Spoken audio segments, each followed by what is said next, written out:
o Deus dos imperfeitos. O Deus dos imperfeitos. Eu sempre falo uma frase quando a gente faz o apelo e as pessoas vêm aqui na frente entregar a vida para Jesus. Eu sempre falo uma frase, eu digo: olha, eu não sou perfeito, pastora Carol não é perfeito, ninguém aqui é perfeito, o único perfeito é Jesus. Porque as pessoas elas têm uma expectativa cruel sobre aqueles que se convertem, sobre aqueles que estão na igreja. A pessoa vem para a igreja e as frases que surgem é assim: ué, mas você não é crente? Você pode fazer isso? Seu pastor está sabendo disso? Ah, não, eu vou ligar para o seu pastor. Por quê? Porque elas se assustam quando uma pessoa ela acaba fazendo algo que lá fora era normal, mas aqui dentro, né, depois que se converteu, deixa de ser normal. E existe uma cobrança pessoal, sim, mas existe uma cobrança muito maior até daquele que não é cristão, porque muitas vezes o cristão quer ensinar para o cristão como ser cristão, não é verdade?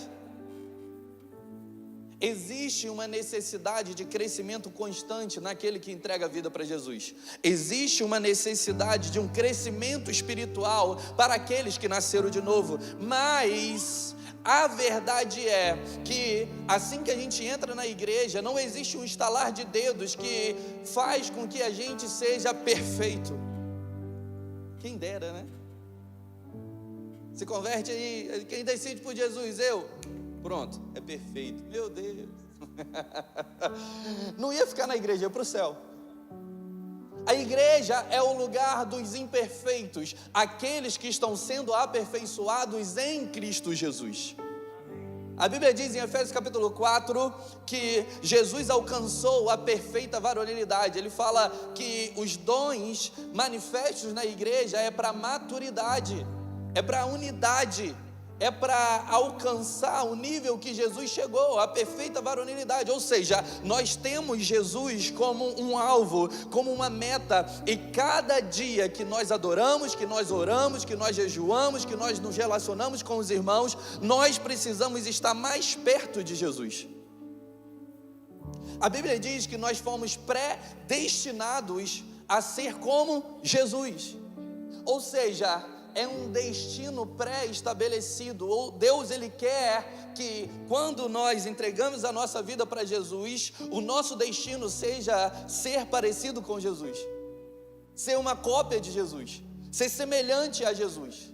Então nós precisamos pensar o seguinte: ei, todas as vezes que eu venho na igreja, todas as vezes que eu estou servindo, todas as vezes que eu estou no GC, todas as vezes que eu estou adorando, todas as vezes, existe uma diferença entre o hoje e o ontem, entre este mês e o mês passado, entre esse mês e 6 meses atrás. Porque Deus ele não te cobra perfeição. Deus ele te cobra um crescimento constante conforme você vai se relacionando com Ele. É isso que vai fazer diferença nas nossas vidas. Deus, ele, em Êxodo capítulo 3, me senti iluminado. Versículo 15, Êxodo 3,15 diz assim: disse Deus ainda mais a Moisés: assim dirás aos filhos de Israel: o Senhor, o Deus de vossos pais, o Deus de Abraão, o Deus de Isaque e o Deus de Jacó, me enviou a vós outros. Este é o meu nome eternamente. Assim serei lembrado de geração em geração. Eu vou repetir. Deus ele está se apresentando para Moisés e fazendo um chamado para Moisés. Ele diz assim: o Senhor, o Deus de vossos pais, o Deus de... Isso que todo mundo disse em uma só voz. O Deus de... O Deus de... E o Deus de... Tá ali para ficar mais fácil, né? O Deus de Abraão, o Deus de Isaac, o Deus de Jacó está enviando vocês. Este será o meu nome agora, sim ou não? Não. Este será o meu nome eternamente, e assim serei lembrado de geração em geração. Só que algo que é muito interessante e fácil de entender é que Deus é Deus de Abraão. É muito fácil de entender, porque se eu falo para vocês que Deus é o Deus de Abraão, e Abraão foi considerado amigo de Deus, fica fácil de entender que Deus é Deus de Abraão, e Abraão é amigo de Deus, sim ou não? Pela integridade de Abraão, pela fé de Abraão, pela promessa que Abraão adquiriu, a gente fala, uau, Deus é Deus de Abraão, e fica fácil de entender, sabe? Gálatas 3, dos 6 ao 7, diz assim: Abraão creu em Deus e foi-lhe imputado para a justiça. Sabei, pois, que os que são da fé, esses são filhos de Abraão. Ou seja, nós que somos da fé, nós somos filhos de Abraão pela fé, porque ele é o pai da fé, ele foi o exemplo da fé. Então fica fácil a gente entender que Deus é o Deus de Abraão. Fica fácil entender. Sabe, a promessa que Abraão teve foi uma promessa espetacular. Por quê? Porque eles já eram velhos. O útero de Sara já não funcionava, estava morto, não gerava vida. Ele também não gerava vida. A semente provavelmente já tinha acabado. Mas Deus, Ele fez uma promessa para Abraão. E a semente que Deus deu para Abraão em sua velhice foi tão forte que gerou vida no útero de Sara, e o útero de Sara gerou a promessa. E isso é tão forte que 42 gerações depois, Jesus nasce como semente de Abraão. Gálatas 3,16, ora, a Abraão foram feitas promessas e a sua semente. Não diz, e as sementes, como falamos muitos, mas como de um, e a tua semente, a qual é Cristo. Então a promessa que foi para Abraão se manifestou em Cristo. E se você é carismático, você vai entender em casa. E se você não é carismático, depois se você quiser entender, você ora. Vai entender, o Espírito Santo vai te revelar sobre isso. Carisma. Eu entendo porque Deus se apresenta como Deus de Abraão. É mais ou menos quando você olha alguém que você fala assim, cara, esse cara é íntegro, esse cara é uma bênção, esse cara a Carol fala assim, não, pastor Márcio só pode ser um anjo disfarçado. Você lembra o pastor Márcio Valadão, pai do pastor André? Filho, que bênção. Você olha aquele homem, depois de tantos anos de ministério, e você fala assim, eu entendo porque Deus é Deus do pastor Márcio Valadão. É mais ou menos assim, eu entendo porque Deus é Deus de Abraão. Eu entendo também porque Deus é o Deus de Isaac. Porque Isaac é a manifestação da promessa que Deus fez para Abraão. Porque Isaac é aquele que teve fé, mas não teve fé apenas Abraão, teve fé o Isaac. Sabe por quê? Porque os teólogos afirmam, os historiadores afirmam que Isaac, quando foi levado ao monte, ele tinha idade suficiente para falar com seu pai, não, você não vai fazer isso comigo. Ele levando lenha nas costas e perguntando, a lenha está aqui, o cutelo está aqui, mas cadê o cordeiro? E Abraão falando, Deus proverá para si o cordeiro. Quando chega lá em cima, Isaac tinha força suficiente para dizer assim, qual foi, pai? Você vai me matar? Vai me prender aqui, vai levantar o cutelo e me matar e apresentar como sacrifício para Deus? Ele poderia fazer isso. Se você fizer umas contas e fizer uns estudos, alguns acreditam que ele tinha de 33 a 37 anos, 33 a 36 anos, por causa da idade da morte da sua mãe. A gente costuma dizer no carisma, né? Quem é da fé acredita que ele tinha 33, porque ele é uma representação de Cristo Jesus. Porque Cristo Jesus, ele não apenas foi enviado, mas ele também se entregou por nós. Ele poderia dizer: não, Deus, não, eu sei que o Senhor me enviou, eu sei que o Senhor é meu Pai, mas passa de mim esse cálice, mesmo se o Senhor não quiser passar, eu não vou morrer, eu vou fugir, eu vou. Ele poderia, mas assim como Abraão entregou o seu filho Isaque, e Isaque tinha força suficiente para não deixar, mas ainda assim se entregou, Deus Pai entregou o seu filho Jesus. Jesus poderia dizer: eu não quero, eu não vou, essa humanidade não merece, mas pela graça Ele se entregou por nós. Então eu entendo que Deus é Deus de Abraão, eu entendo que Deus é Deus de Isaque. Isaque significa riso. Isaque é a manifestação da promessa de Deus. Isaque é o filho da promessa, é um verdadeiro milagre. Sabe quando existe um milagre no nascimento de um filho, e a gente fala: olha, esse menino aqui é um milagre, porque não era nem para ele ter nascido. Isaque é um milagre, porque se não fosse Deus, Isaque não iria nascer. Se não fosse a intervenção de Deus no corpo de Abraão, no corpo de Sara, Isaque não nasceria. Isaque é um milagre, Isaque é a manifestação da promessa. E a gente entende, fica fácil. Deus de Abraão, Deus de Isaque. Mas quando chega a Deus de Jacó, é um pouco mais difícil. Por que é difícil? Porque Jacó ainda não era Israel. Por que não Deus de Abraão, Deus de Isaque e Deus de Israel? Deus está se apresentando para Moisés e ele fala: eu sou o Deus de Abraão, eu entendo. Eu sou o Deus de Isaque, é fácil de entender. Mas o Deus de Jacó, Jacó significa trapaceiro. Jacó significa aquele que passa a perna. Jacó significa enganador. É como se Jacó fosse a ovelha negra da família.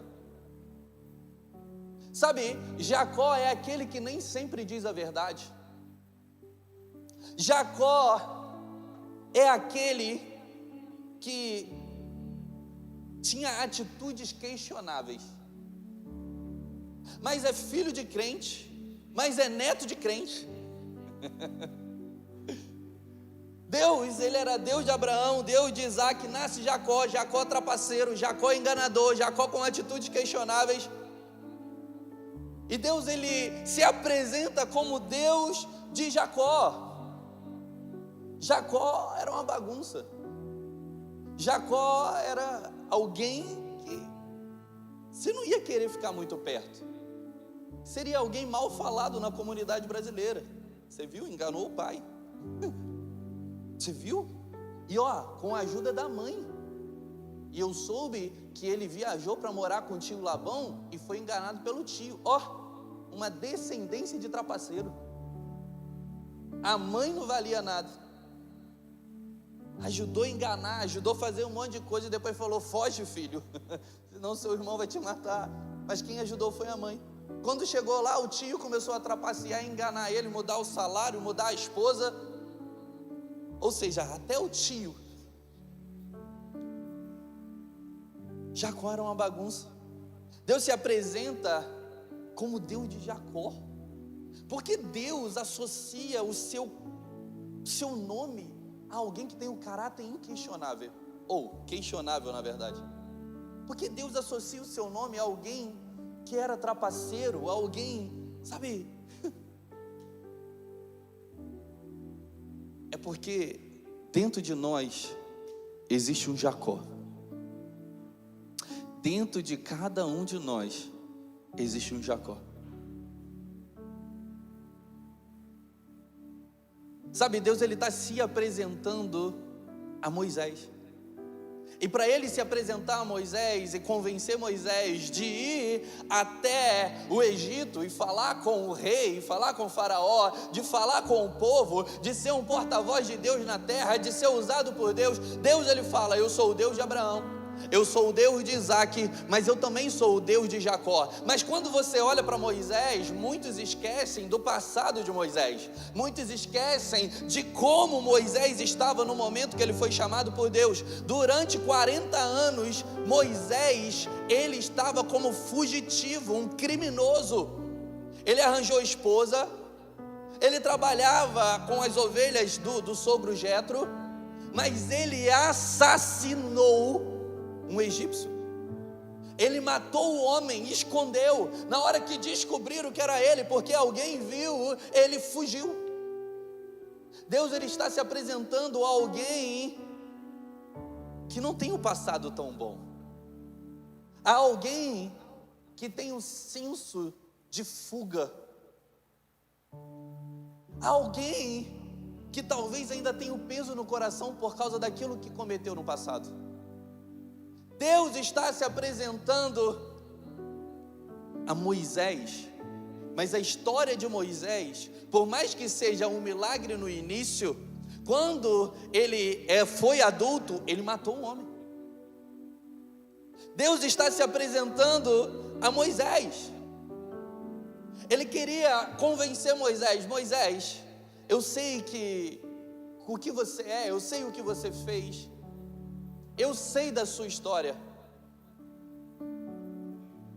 Porque muitas vezes a gente acha que a gente não pode ser usado por Deus, sabe por quê? Porque Deus é o Deus dos bonzinhos, é uma pessoa boa, uma pessoa importante, uma pessoa justa, uma pessoa que é prestigiada. A gente pensa que Deus é o Deus das pessoas que casaram virgem. Deus é o Deus das pessoas que têm a vida certa, que nunca beberam, que nunca fumaram. A gente pensa que Deus, ele tem os seus escolhidos. Ah não, aquele dali, é assim com Deus. Aquele dali, não, eu vou orar para ele. Por quê? Vou pedir oração para ele. Por quê? Porque ele é amigo de Deus. A oração dele chega mais rápido no céu. Vai dizer que você não já ouviu isso? A gente pensa que Deus, ele se comunica mais, ele dá mais prestígio e ele escolhe aqueles que são limpinhos, aqueles que têm uma boa história, aqueles que nunca se desviaram. Talvez tenha uns 2 ou 3 aqui só.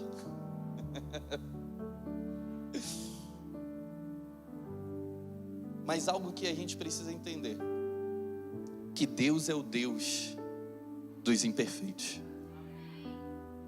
Deus é o Deus dos improváveis. Deus é o Deus que te tira da lama, que tirou da lama. Deus é o Deus que transforma a sua vida. Ele não vê se você é perfeito ou deixa de ser perfeito, se você é limpinho ou deixou de ser limpinho, se você bebeu ou nunca bebeu. Ele fala assim: eu vou te alcançar.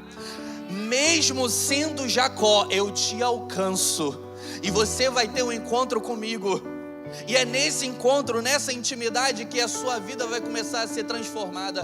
Tem muita gente que vem para a igreja e acha que Deus não vai escolher, que Deus não vai falar, que Deus não vai usar, que Deus, ele não vai olhar para ele. Por isso, muitas vezes vem na igreja poucas vezes. Muitas vezes vem na igreja e não consegue servir. Muitas vezes vem na igreja e não consegue desenvolver o seu dom, porque acha: eu não sou merecedor. Mas deixa eu te dizer, ninguém é merecedor, é pela graça, é favor e merecido. Nenhum de nós merecíamos. Nenhum de nós merecíamos. Deus, ele está se apresentando para ele. E sabe de uma coisa que muitas pessoas têm e falam? Mas você é assim agora, né? Porque eu conheço o teu passado. Eu sei o que você fez. Eu sei como você era. Agora a gente não tem mais contato. Você fala que é crente, mas você é assim só se for agora. Não é assim? Muitas pessoas jogam na nossa cara o nosso passado. E principalmente aqueles que se converteram há pouco tempo. Aqueles que se converteram há pouco tempo, as pessoas, elas começam a apontar mais: você é Jacó. Como assim? Você já está tendo oportunidade na igreja, você já está liderando o GC, você está indo na igreja e não sai da igreja, você está sendo... Como assim? Então, enviados do capiroto. Porque Satanás, muitas vezes, tenta apontar o seu passado para fazer você parar. Tenta apontar o seu passado para dizer que você não é merecedor. Tenta apontar o seu passado para dizer, ei, você não vai para frente. Mas deixa eu te dizer algo assim, muito importante que você precisa gravar. Todas as vezes que Satanás apontar o seu passado, aponta para ele o futuro dele. O futuro dele já está escrito, é lago de fogo, meu irmão. O futuro dele já está escrito. Um anjo vai pegar ele, vai lançar ele e seus demônios no lago de fogo e acabou. Todas as vezes que o diabo tentar apontar o seu passado, diga para ele, o meu passado foi dessa forma, mas o sangue de Jesus me alcançou. Ele é o Deus de Abraão, Ele é o Deus de Isaac, mas Ele também é o meu Deus. Ele é o Deus de Jacó. Sabe, eu sei que tem gente que acha que não era nem para estar aqui hoje. Tem gente que ficou assim, ó, pego a ceia ou não pego a ceia? Pego a ceia ou não pego a ceia? Será que eu sou digno? Será que eu não sou digno?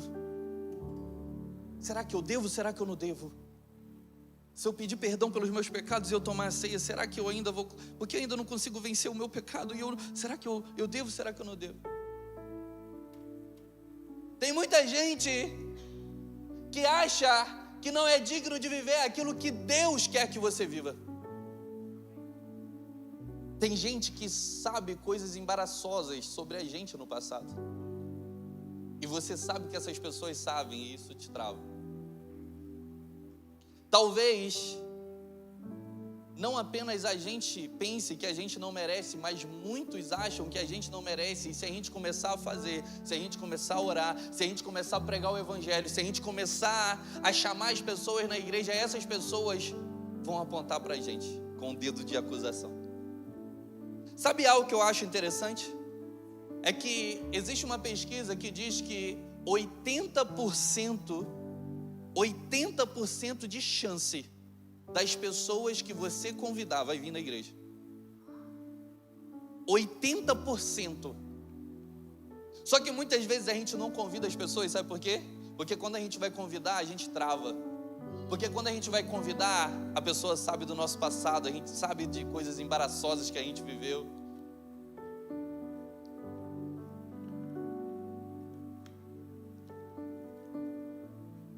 Eu nunca vou esquecer.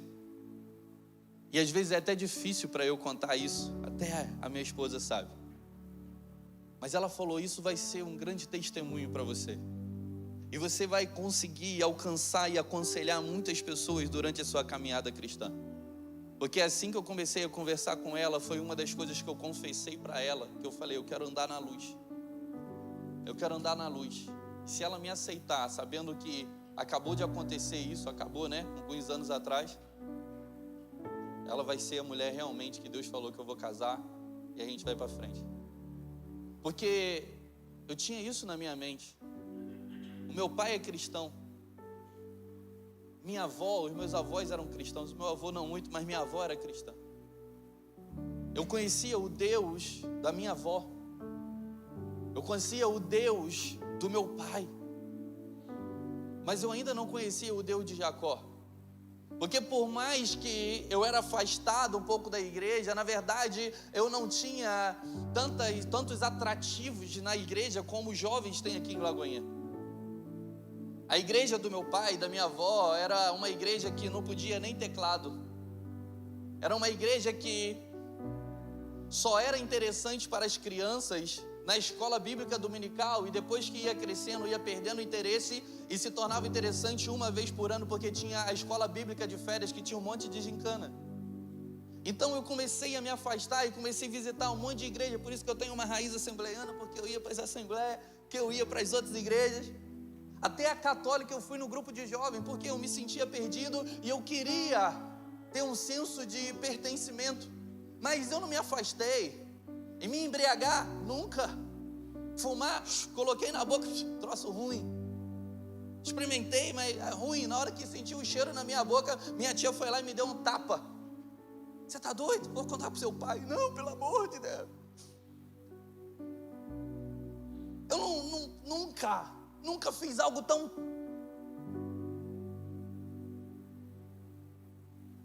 Aí eu levei Jesus a sério pela terceira vez. Entreguei a minha vida para Jesus num acampamento de jovens, na casa de oração de Arcozelo, lá em Patidolferes. Fui lá na frente. E a partir daí eu comecei a levar Jesus a sério. Eu falei assim, agora eu vou crescer, porque a escola bíblica dominical ficou em mim. Então eu sei muito mais do que muita gente na igreja. Eu achava aquilo um absurdo. Então eu virei líder muito rápido. Então eu comecei a dar aula para adolescente, fiz teatro na igreja, ajudei na projeção. Eu fiz muita coisa na igreja nesse período. Aí Deus me chama para ir para o Seminário Teológico Carisma, lá em Minas Gerais, aleluia. Deus me chama e eu fui para o seminário. Fui para o seminário, fiz um ano. No ano seguinte, aquela mulher maravilhosa me dá aula. Entra, joga o cabelo, igual você vê ela pregando, né? Joga o cabelo. Boa noite. Eu falei, quem é essa mulher? Eu vou casar com ela. É pastora? Tem quantos anos? É solteira? E comecei a profetizar, vou casar com ela, vou casar com ela. Só que eu não me aproximei, porque eu sabia que eu tinha um chamado pastoral, e Deus me falou quando eu sentei na cadeira, você vai dar aula nesse seminário. Então não me aproximei, por quê? Porque ela falou depois, se você se aproximasse e eu percebesse que você ia me usar, não ia dar certo. E pela minha imaturidade da época, provavelmente eu ia usar ela, porque eu tinha muita vontade. E eu tinha tanta vontade que eu fui o melhor da turma do carisma. O mais participativo, que mais ajudava. A gente fazia prova antes de fazer a prova, a gente já estava estudando junto e eu falando, fazendo perguntas. O melhor da minha turma. Então eu segurei. Só que aí eu segurei e eu não via mais a Carol, a não ser nos cultos, a não ser nas vigílias. Ela tinha uma vigília de 1.200 pessoas lá, a não ser pelas redes sociais.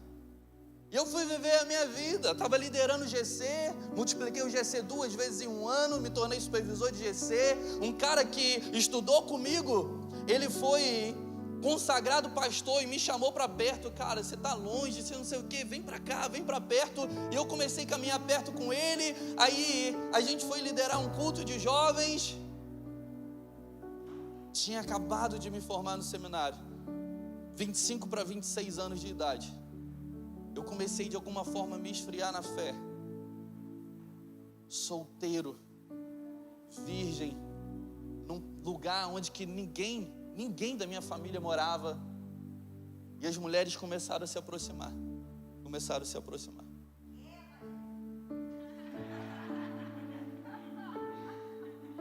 E quando as mulheres começaram a se aproximar, eu não sei, eu tinha algo dentro de mim. Eu falei, eu vou casar com a Carol. E eu falava para essas mulheres, porque essas mulheres eram do meu GC. Eu falava, eu vou casar com elas, meninas. E elas ficaram perto, e eu não tinha carro, elas me levavam para casa. Por isso que eu preguei sobre os conselhos para a vida. E uma me levava, e a outra me levava, e a outra me cantava, e a outra não sei o quê. E eu falando para elas, na cara delas, eu vou casar com a Carol. Só que, de alguma forma, parece que ela pensava assim, eu vou ficar com ele, porque eu vou tirar isso da cabeça dele, e ele vai casar comigo. E eu, palhaço, idiota, um defraudador, aquele que permite despertar emoções, sentimentos em algumas pessoas que eu não tenho intenção de suprir. Isso é defraudação. Se eu não quero, tem que cortar. Vai para casa a pé, meu irmão. Vai para casa descalço para queimar o seu pé no asfalto, mas não dá esse mole. Foge da aparência do mal. Eu não fugi. E começou um período terrível na minha vida. Porque eu fiquei com uma garota. Mas ao mesmo tempo que eu fiquei e já tinha ficado, eu fiquei com outra. Mas ao mesmo tempo, essa daqui já era uma mulher e já tinha 10 anos mais velha do que eu. E ela viu que não era suficiente apenas me beijar. E a gente foi para a cama. Como eu já tinha desembestado com essa daqui, eu fui com a outra também. Dentro do GC. Como eu já tinha desembestado com essa daqui, eu fui com a do trabalho. Como eu já estava na fossa e na lama mesmo, aí eu fui com a outra do trabalho. Sabe o que me abriu a luz? E eu tenho, até hoje, dói falar isso. Foi uma outra menina, a gente chamava de célula do GC, que me agarrou e me beijou. E ela viu que eu não ia querer nada para ela, com ela. E ela falou assim: não, tem alguma coisa errada? Você deu mole, você ficou comigo? Eu não sou desse jeito não. E ela começou a conversar com as outras meninas e descobriu. Ela chegou no pastor, que era meu amigo de seminário, que era o pastor que foi consagrado e investiu em mim. E ela falou: tem alguma coisa errada. E quando, isso que é um absurdo, que eu falo assim: quem confessa a tentação não confessa pecado. E se você confessa pecado, você alcança misericórdia. Mas se a pessoa te descobre, é a pior coisa da vida. E eu fui descoberto. Ele chegou para mim e ele conversando comigo, eu falei: mano, vou te contar tudo. Eu comecei a contar tudo para ele. Tudo. Como que aconteceu, como que foi. Meu coração ficou dilacerado. Eu fugi, porque eu saí da matriz, eu saí de perto dele, que a gente estava na outra igreja de bairro. E eu fui para uma outra igreja de bairro, também em Lagoinha, para me esconder. Passar pelo processo de cura. Foi nesse momento que eu encontrei duas pessoas que me abraçaram, mas ao mesmo tempo que elas me abraçaram, eu comecei a namorar a filha deles. Uma bagunça. Namorei a filha deles e com a filha dele eu vivi santidade. Eu falei: Deus, não vou fazer nada e tal, mas eu sabia que não era para isso. Mas ao mesmo tempo os pais me acolheram e eu vi na sala deles assim, eles falando assim: olha, conta a sua história para mim. E eu contando a minha história, ele falando: cara, você precisa ser curado de paternidade, você precisa ser curado de maternidade. E os dois na sala falando assim: eu vou ser o seu pai aqui agora, você vai falar para mim tudo o que você tem que falar.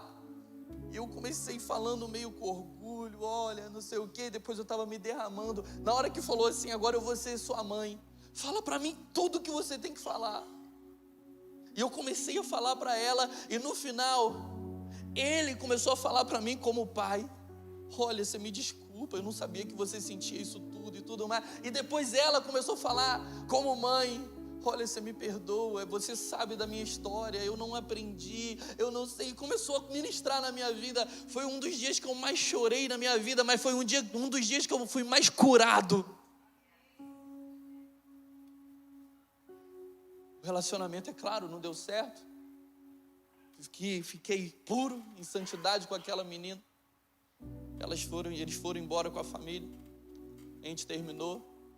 Mas Deus constantemente estava falando comigo assim: eu tenho um chamado para a sua vida. Eu falei: não tem não. Eu te chamei, David. Eu falei assim: não, você fez uma ligação errada, foi trote. Eu não. Olha o que eu fiz.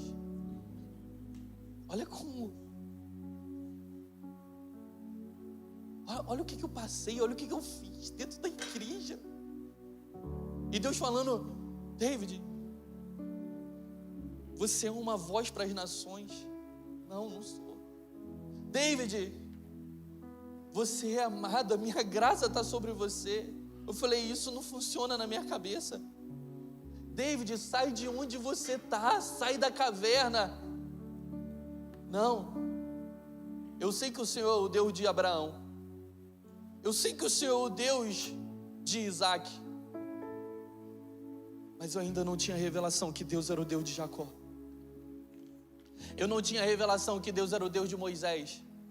Depois de Moisés ter assassinato, depois de Moisés ter fugido, depois de Moisés, ele olhar para Deus e falar: eu não sou capaz, eu não vou falar com o povo, eu não vou falar com o rei, eu não vou ser usado dessa maneira. Não, Deus, escolhe outro, vem cá. Não, eu vou até junto, mas junto com o outro.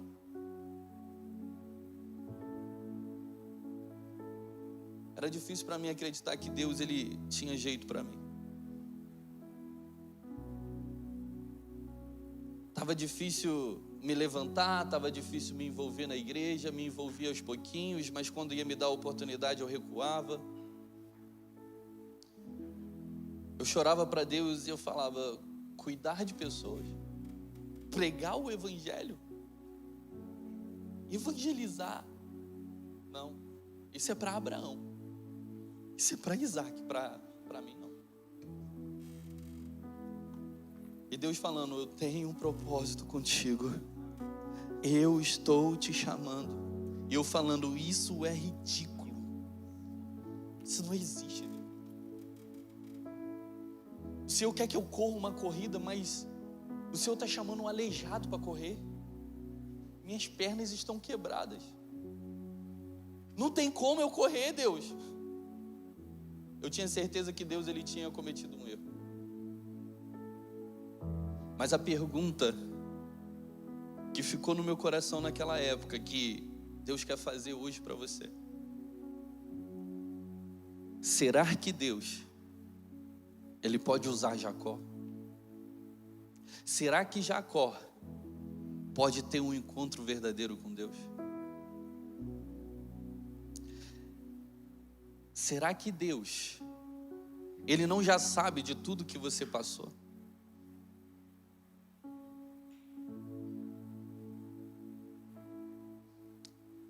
Moisés estava o tempo todo para Deus: Deus, eu não consigo falar direito. A Bíblia diz que Moisés era pesado em palavras. Alguns chegam a afirmar que ele era gago.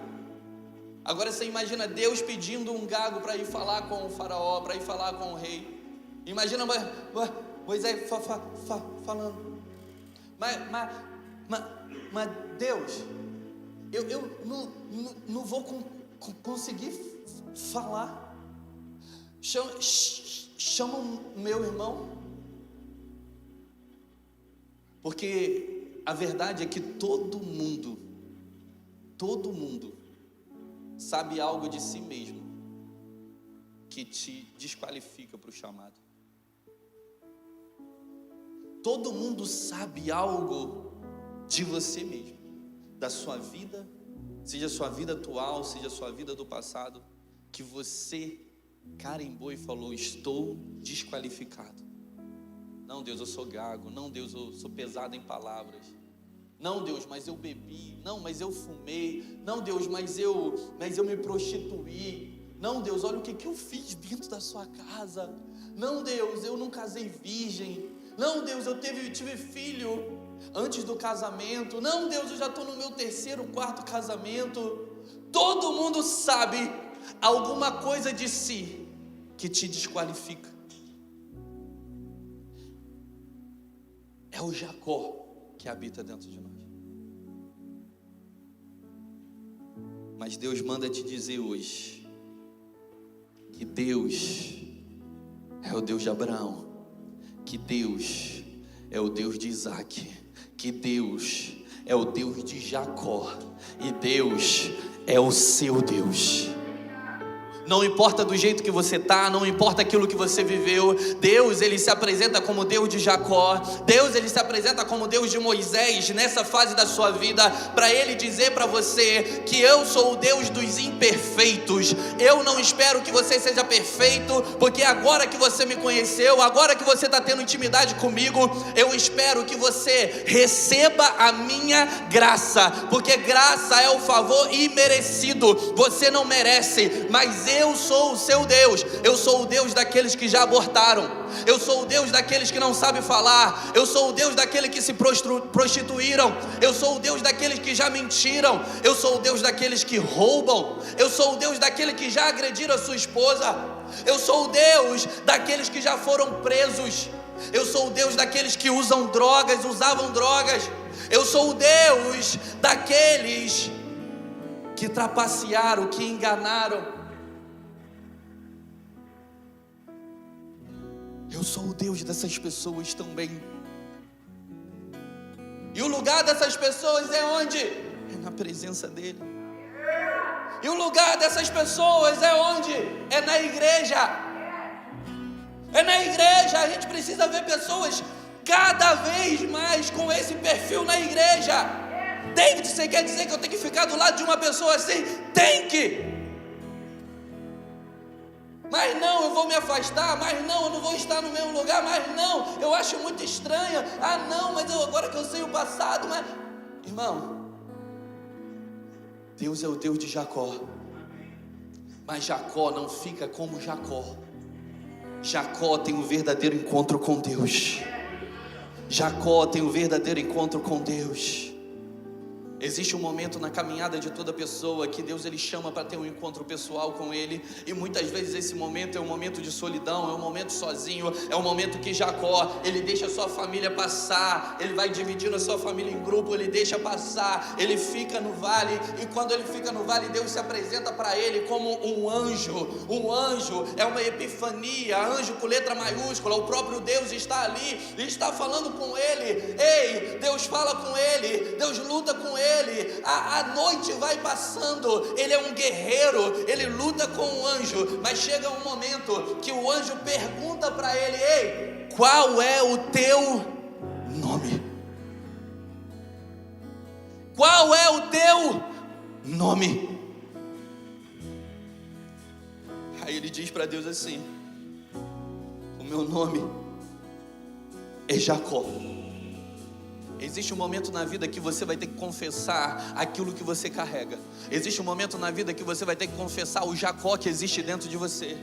Existe um momento na vida que Deus ele vai te perguntar: qual é o teu nome? E diante dele você não vai poder fingir, meu irmão, porque ele conhece os seus pensamentos pecaminosos, porque ele sabe a vontade de você que você tem de matar alguém, porque ele sabe a dor, o ódio que você tem de alguma pessoa, porque ele sabe aquilo que você fez escondido, porque ele sabe aquilo que você fez que só algumas pessoas sabem, porque ele sabe o peso que tem no seu coração e você não consegue viver mais com isso. Ele manda te perguntar: qual é o teu nome? É nesse momento que ele fala: meu nome é Jacó. Ou seja, eu sou trapaceiro, eu sou enganador, eu sou mentiroso, porque diante de Deus não tem como a gente fingir, diante de Deus não tem como a gente se esconder. Mas ele olha para Jacó e diz assim: Jacó, o seu nome não será mais este. O seu nome não será Jacó. Qual será? Mas você será chamado de Israel. Israel. Israel. Deus tem uma promessa para Israel. Deus tem filhos para Israel. Deus tem um povo, uma nação que nasce de Israel. Israel, ele tem um relacionamento com Deus como nação, porque quando Jesus voltar vai tratar com Israel. Mas a verdade é que Deus ele preferiu não se chamar como Deus de Israel. Deus ele preferiu se chamar como Deus de Abraão, como Deus de Isaac e como Deus de Jacó, para mostrar para todos aqueles que acham que não são merecedores que a graça está sobre nós, que nós viemos para a igreja como Jacó, mas o nosso nome será trocado e nascerá o Israel de você. Fique de pé para